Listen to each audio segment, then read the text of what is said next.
cast of people for this film, literally all the biggest names in Hollywood, regardless of the color of their skins, are a part of this film. What was that like for you? How challenging was that to get all of these people together?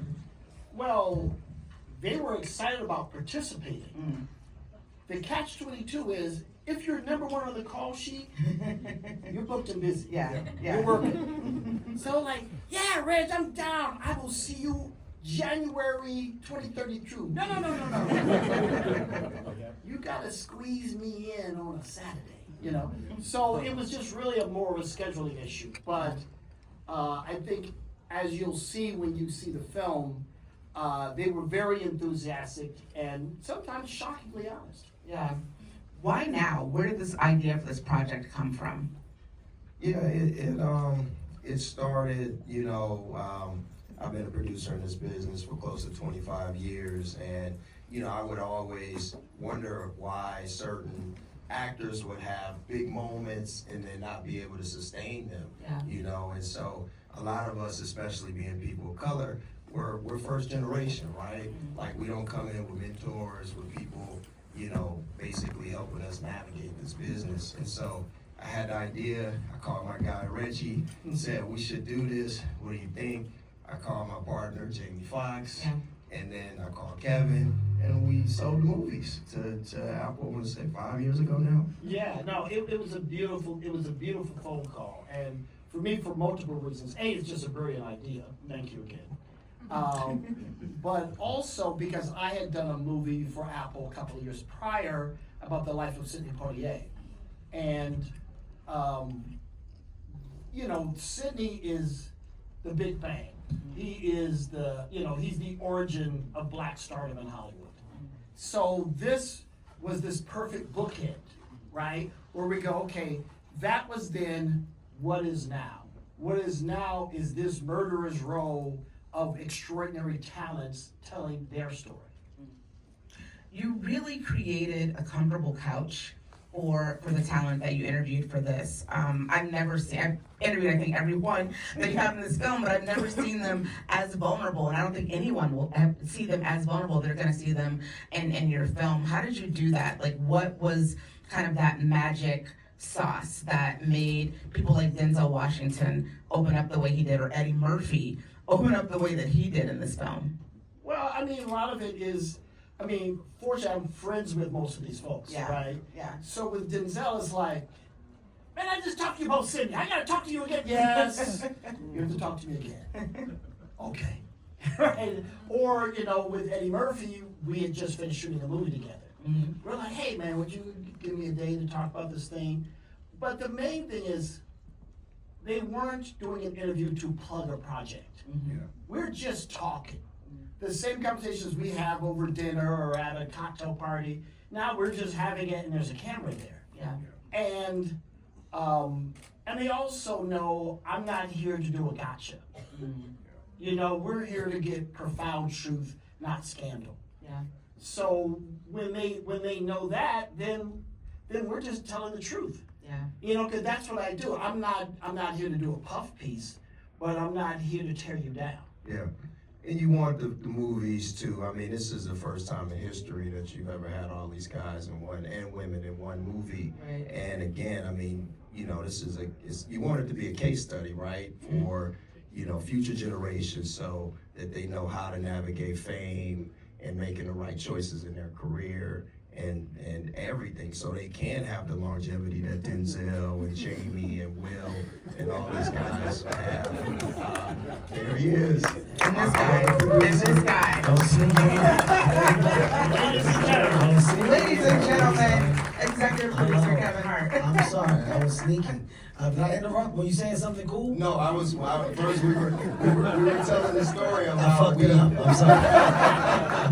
I blew it, didn't I? No. We were telling the story initially, how it all came about and how we all assembled and sold these movies to Apple 5 years ago, and maybe you could talk about that, look, I don't want to elongate it. I think it's important just to talk about the brilliance of the idea. Of course, all the key components of creative that brought it to the table.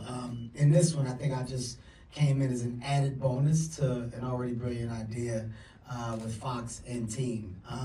And the importance of the idea kind of came to me as we later were developing it, about how impactful this moment could be and what it could be for the business, right? And especially when you're talking about a representation of just culture and you know, some of our driving factors in the entertainment business, how they sit and how they have sat in these seats of poise throughout the years, and how it's worked and how it hasn't worked, right? I think when you get a moment to share these stories and do it at this length, it's so great for the audience and entertainment to see. So I personally think the number one on the call sheet idea is genius.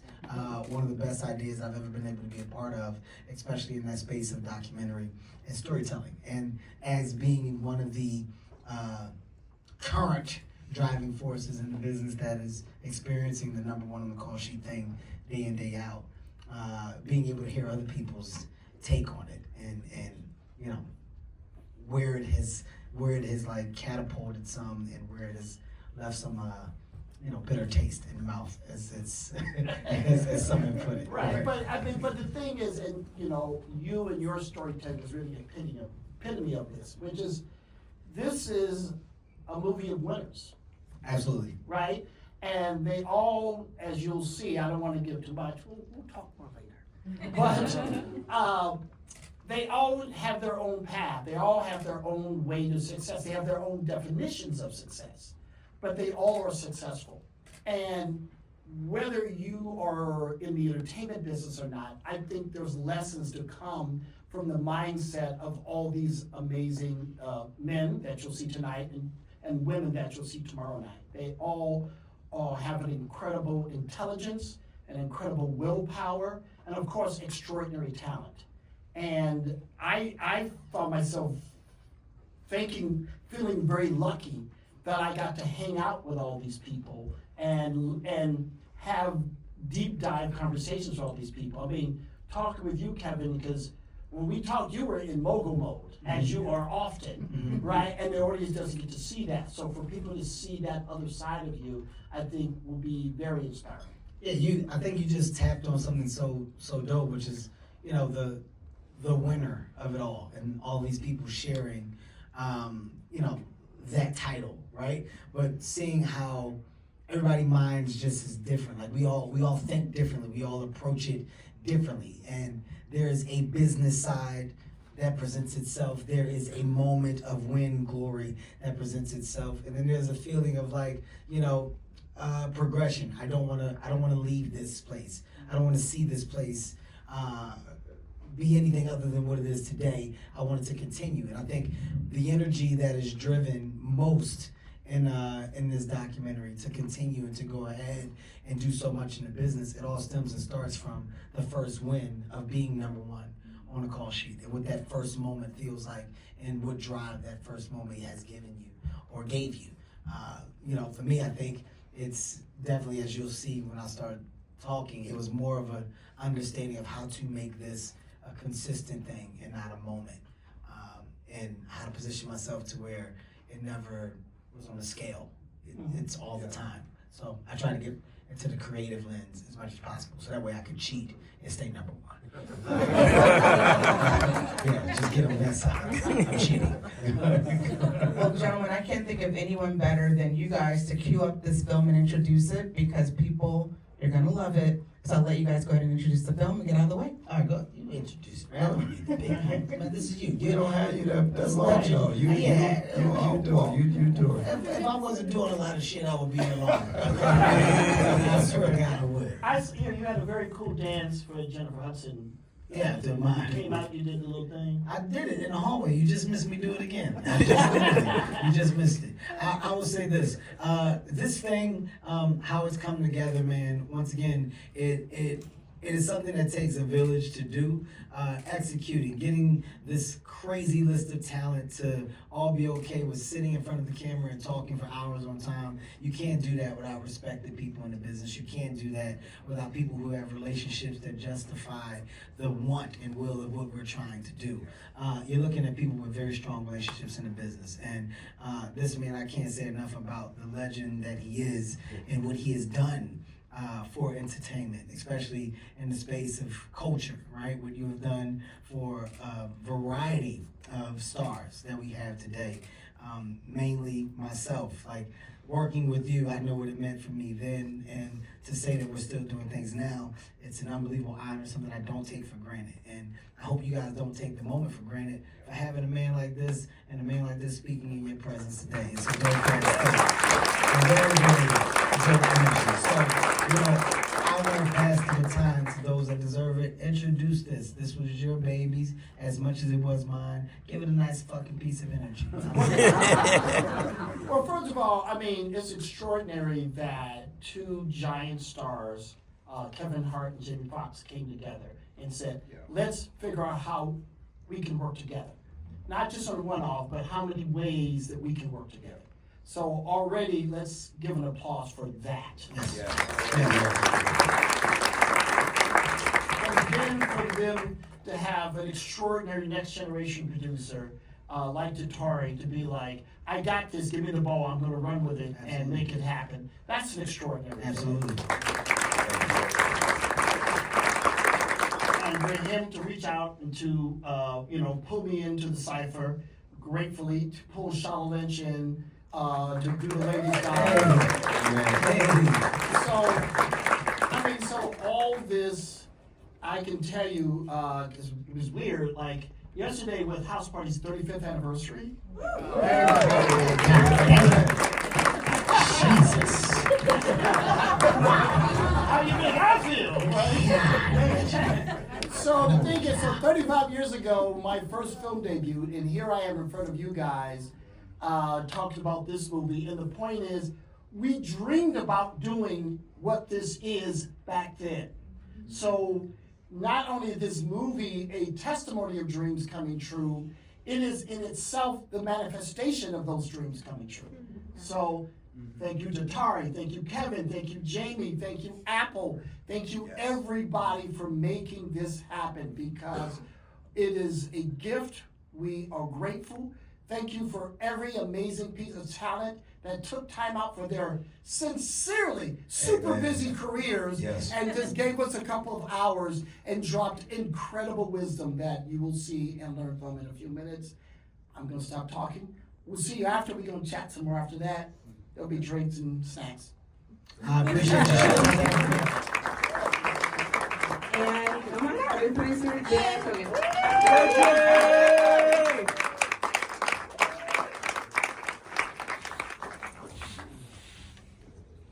Come on out. We missed our cue. It is all good. There's so much to dig into, and I know we got into some of this before the film, but now that you guys have consumed it, I want to start here. One of the things that stood out to me was really the brotherhood of all of the men that you talked about and the adoration they clearly have for each other. Hearing Jamie Foxx talk about having Denzel come over and essentially having a salon at his house for other younger actors just made my heart swell 3 times as big. What other gems for you guys stood out as you were in the throes of filming this, that you knew would connect with people in the way that moment connected? I just love the fact that there was this mutual admiration society. Yeah. And to hear Eddie praise The Rock. Yeah. To hear Will praise Eddie. And they all go, oh my God, look, and Fishburne, right? Just critiquing and with analysis that you would not think. Yeah. Like, wow, look at Kevin standing next to The Rock and holding the space. Mm-hmm. All that was, that was just them talking. It wasn't prompted. They know each other. They understand like the specifics of the talent of all their peers. It's beautiful. Yeah. What about yourself? Yeah, that was a story. Like, there's a lot of celebration of success in the movie, but, obviously we want this to be a blueprint for generations to come. There was a moment when we were selling the movies. I remember we were in the pitch with Zach and Jamie, and Kevin told this story about how when he bought his first house, you remember that?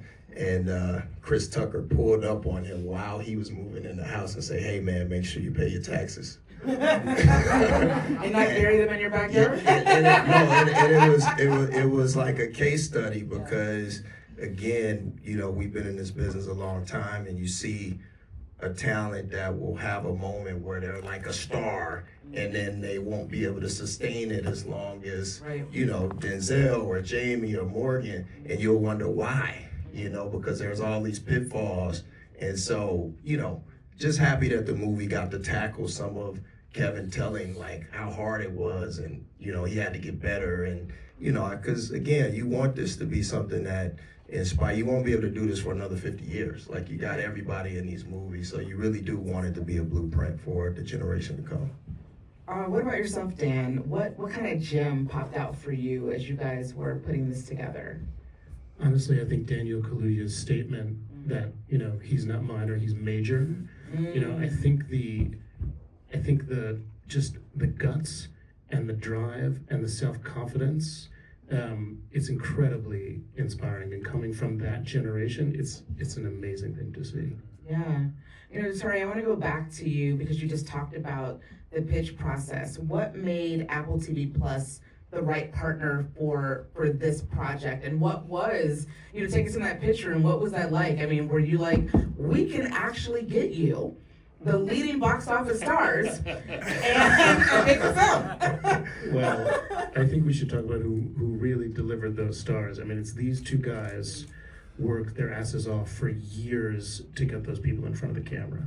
I have to say the work that Datari and Reggie did was astonishing and tireless, and they delivered it.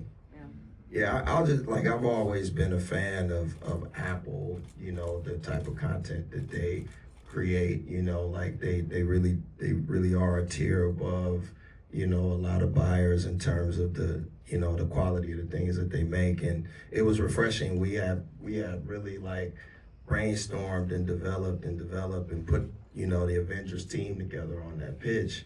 And, you know, it's always a great pitch when the bosses are pitching you now, like, oh, we're the right home, we're gonna take great care of these, you know, these films. And yeah, we had to go out and get the talent. You know, it was on us to, you know, we begged, borrowed, and stole. It wasn't, to Reggie's point earlier at the beginning was, you know, all of these guys are extremely busy. They're the biggest stars in the world. So, you know, just trying to like figure out how to do that, and when we could steal a day or even 2 hours sometime, you know, was challenging. But, you know, thank God they all were fans of ours and they showed up. Yeah. Did you want to add anything to that? Yeah, when you were talking about real estate, you made me think about, someone said, always read the real estate section in the paper. If somebody buys a really big house, they'll make any movie. Gotta pay for that mortgage. Nice. Chilling but true. That is hilarious. You know, before we started, I had talked about, you know, the comfortable couch that I feel like you guys really created for these gentlemen. In particular, talk about their journeys. And one that really stood out to me was Eddie Murphy, because I personally had never thought about his career trajectory in the way that he laid it out. And it really is completely unusual from what we've seen of any other Black star, male or female, doing this business. Why is it that you guys think that he was able to have, you know, that journey that he had, and fame came to him so quickly in a way that maybe didn't happen for some of the other guys like Morgan Freeman? Well, I mean, Eddie Murphy's a unicorn. Okay. Like, you can't even believe he exists. Yeah. Right? I mean, the amount of talent, and I mean, that interview where he goes, yeah, I was 17, I'm gonna give this thing 2 years. Most people say, I'll give it 20 years. Okay, I'll give it 2 years. And it worked. Within 2 years, he was a global star. So he just literally rewrote history, right? I mean, black, white, whatever. There's nothing like him. Yeah. So, I mean, it is, I would say to actors, yes, he's someone to admire, absolutely. Sure. But he is not something to model yourself after, because it's impossible. Yeah. And he's still underrated. I mean, Quentin Yes. said it best, you know, what he did in Nutty Professor, what he did in Coming to America, playing 6 different roles, you know, playing a white man and Coming to America in the barbershop. Like Quentin, I think, said he should have 2 Oscars. Like, Oh yeah, no, it's I mean, underrated. there's no doubt that, I mean, part of it is just I think as an industry, we don't respect comedy. It's like, oh, that's comedy. It's easy to make people laugh. You try it. Yeah. Yeah. And I remember when we were doing press for Kenny Kelley, he says, well, what's really important is knowing what's not funny. I was like, "Ooh, that's the line." So, I mean, that's the day. And for him to sustain a career over the decades that he has, he's just an extraordinary artist. And yes, and so we don't respect comedy. So when he does, you know, in the clumps, there's two different black women. Those women are completely different women, Yeah. right? We don't confuse them. So to do that, I mean, that's underrated as a acting achievement. Right. Dan, you had mentioned to me earlier today when we were talking that this project really took them 5 years to actually do. I want to know if you guys can remember 5 years ago, who was that first interview that you guys locked in, and did that interview help kind of set the outline for what this would be? Because I don't know if you guys knew 5 years ago that it was going to end up being what it ended up being. I imagine that there were some edits and maybe some reconsiderations on how to tell this story, but tell us about that. Well, Jamie was first because he's my guy. Right. Obviously, I run his company, and he's my partner. He's the first person, you know, that I call. When I called Reggie, I was like, "Well, Jamie's a given. Like, yeah, it's my guy." So he set the tone. He was the first person that we did. Okay. Yeah, and look, there's no better way if you want to spend any time in your life, spend it with Jamie Foxx, right? He's charming, he's funny, he's smart, he's musical, he's all the things. I mean, like, you have to go back to Gene Kelley to find a comparison in Hollywood for someone with his depth and range of talent. So hanging out with Jamie all day, him telling stories, walking around the house, it was spectacular. So we left going, well, if nothing else worked, we have a great Jamie Foxx movie. and you know, and again, you know, everything you see on screen, I've gotten over it now. Because like every interview was great. Like all of it was great. And the discipline it takes to say, we're only going to use 10 minutes of this person, 20 minutes of this person. When each of them easily gave, out of the 2-hour or 3-hour interview, we had an hour of bulletproof material. That was the hardest thing, I think, for Reggie in editing the movie, was he had a movie that was 5 times as long, that was hysterically funny, that was deeply moving, that was incredibly smart. It was very, very difficult because there were the interviews that he got, there was so much extraordinary material. I was going to ask, was there anything on the cutting room floor that you, in looking at the final project, wish that maybe? I can't talk about it. No, I'm like that commercial with the Native American, the single teardrops. I gotta just shake it off and go. But if you want people to watch it, can't be too long. You don't want to be the indulgent, well, no, these 5 hours are worth your time. Like, no. You know, you have to be disciplined. But yes, there's gold. Yeah. Can we tease a little bit of the female counterpart of this film, because you guys also are the creative team behind that one as well, or part of the creative team. It's completely different in tone, but it kind of has to be completely different in tone. When did you guys figure out that you wanted to also focus on Black actresses and their journey as well, and when did that come into play?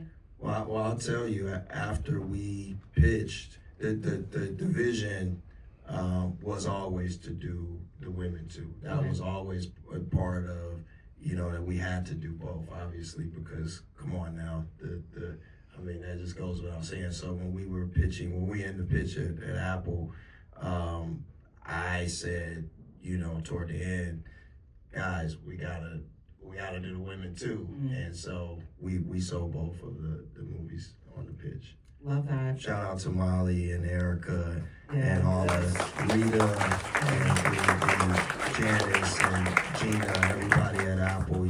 These guys have been just such a class act and amazing and really taking care of us. I love that.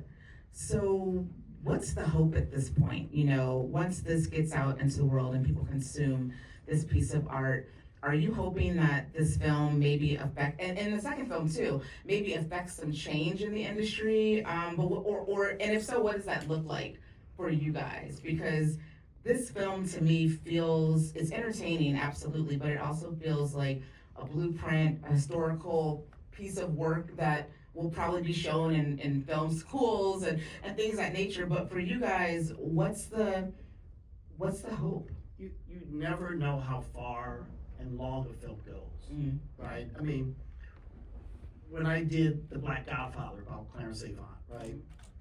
It was a movie about a guy that no one heard of, right? So you're like, okay, we've got to make it. He's an important man. He's this missing piece in history, but no one knows who he is. Are people going to watch it? And it was a huge hit film, and I would talk to people at talent agencies, and yes, we make it's requirement for all our young agents to watch The Black Godfather. So you go, oh, I didn't anticipate that response. So, and you know, and films have long lives. So yes, I mean, all those things you said, and who knows? I mean, I don't know who's in this audience right now who's going to change history because of this. Yeah. But stuff be happening. Yeah. Yeah, no, we were very intentional about that. I remember when I was starting my career in the late 90s, and Charles King was an intern at William Morris. This is before it was WME. This was when it was just William Morris. And I knew Charles King when he was just an intern, when he started out in the mailroom. And I remember he had said they made all of the agents, before they were agents, the people in the mailroom watched this movie, Swimming with Sharks. It was a Kevin Spacey movie. And I just remember thinking, like, we have to make something that is required screening at film schools, at you know, universities, at acting schools. That again, just to give young stars a blueprint of how to have longevity in the business. So we were very intentional about that. Yeah. Dan, is there something you'd like to add to that too? No, I think they've said it all. They did. So you left hours and hours on the cutting room floor. Are we gonna get more at some point? If the people want more, is there more to give? Yes, but you'll never see it. Okay. I just wanted to kill that dream. Because whenever you do it, I mean, at least when I make a documentary, there's always more good stuff that you can fit in. And you go, well, one day we'll do it. Like, no, that's not going to happen. So, you know, unless they tell me later, Reggie, why did you say that? But not likely. I tried, guys. Please, another round of applause.